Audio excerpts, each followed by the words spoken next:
వృశ్చిక రాశి వాళ్లకు ఈ వారం వివిధ రూపాల్లో కార్యక్రమాలన్నీ కూడా కలిసి వస్తుంటాయి. ఉన్నతపరమైనటువంటి చదువులకు అవకాశాలు ఉన్నాయి. శుభ కార్యక్రమ ప్రయత్నాలు కూడా కొనసాగుతూ ఉంటాయి. దూరపు స్నేహితులను బంధువులను కలుసుకుంటారు. వివాదాలకు దూరంగా ఉండేటటువంటి ప్రయత్నం చేయండి. ఆత్మీయులతో కుటుంబపరమైనటువంటి కార్యక్రమాల గురించి చర్చిస్తూ ఉంటారు. స్నేహితులు మీకు వివిధ రూపాల్లో సహకరిస్తూ మీకున్నటువంటి కొన్ని రకాల భారాలను తగ్గించేందుకు వారు సహాయపడుతూ ఉంటారు. దూర ప్రాంతాల నుండి వచ్చినటువంటి ముఖ్యులను కలుసుకుంటారు. దీర్ఘకాలికంగా ఎన్నో కారణాల చేత ఆగిపోయినటువంటి కొన్ని రకాల పనులను తిరిగి ప్రారంభించుకోగలుగుతారు. ఆరోగ్యాన్ని కాపాడుకుంటూ ఉండాలి. మానసికమైనటువంటి ఒత్తిడిని తగ్గించుకుంటూ ఉండాలి.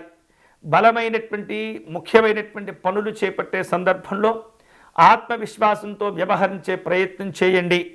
భక్తి కార్యక్రమాల్లో విశేషంగా ప్రశాంతతను పొందుతూ ఉంటారు.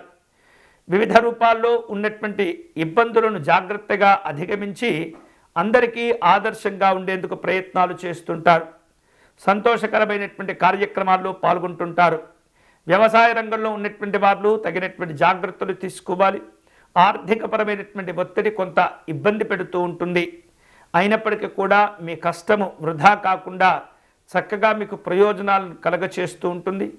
శ్రమకు తగినటువంటి ప్రతిఫలాలను ఖచ్చితంగా పొందుతారు.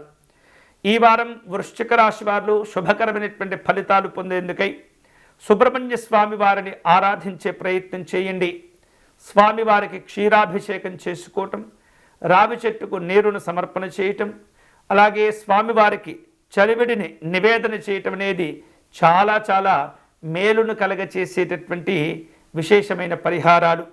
సుబ్రహ్మణ్య స్వామిని ఎంతగా అయితే ఈ వారం మీరు ఆరాధిస్తూ ఉంటారో అంతే స్థాయిలో శుభాలు కూడా మీకు కలిసి వస్తాయి.